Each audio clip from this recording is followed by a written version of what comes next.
কি গো কি গো কি হলো? এই বসে এসে বসে মোবাইল দেখতে আরম্ভ করলাম, তোমার মাথা কামড়ে হলো, কি হতো কামড়ে হলো তোমার? তা মাথা কেন হবে না? সারাক্ষণ সে সকাল থেকে ফোনের ভিতরে ঢুকে আছো। কাজ করে এসে বসেছি একটু ফোনের ভিতরে বসে আছে। হ্যাঁ ফোনের ভিতরে ওই যে ছাড়ো, ফোনটা বন্ধ করো। এখন পাড়ার দোকান থেকে একটা গরম মশলার প্যাকেট এনে দাও। মাংসটা বসিয়েছি, মাংসতে গরম মশলা লাগবে, যাও তাড়াতাড়ি। ভালো লাগে না সারাক্ষণ phone phone phone. Phone tone দেখবো তখন একটা কাজ তো ধরে দেয়, এটা ভাবে রিল্যাক্স করবো, তা হয় খালি কাজ যাই মানে ভাই এখনো গরম মশলাটা আনলো না, কখন আমি রান্না দাও তাড়াতাড়ি দাও। গরম মশলা তোমার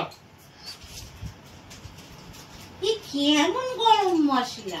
কেন সানরাইজ কোম্পানি ভালো ব্র্যান্ডের কোম্পানি আছে, এটা সানরাইজ লেখা আছে, গরম মশলা লেখা আছে। সবই বুঝলাম, সানরাইজের গরম মশলা বলছো। হ্যাঁ আমি শুনেছি সানরাইজের গরম মশলা ভালো। পটাতো দোকান থেকে নিয়ে আসলাম, পটাতো বলে তো এর থেকে মার্কেটে ভালো গরম মশলা পাওয়া যায় না। কিন্তু গরম মশলার প্যাকেটটা গরম নেই কেন, ঠান্ডা কেন? গরম আমি তো বাবার ছিল শুনিনি না গরম মশলা গরম থাকে, বিপদে পড়ে গেলাম আমি তো। ইচ্ছা আজকে তো ওকে ভালো খবরটা দেওয়া হয়নি, যাই ওকে গিয়ে দিয়ে আসি।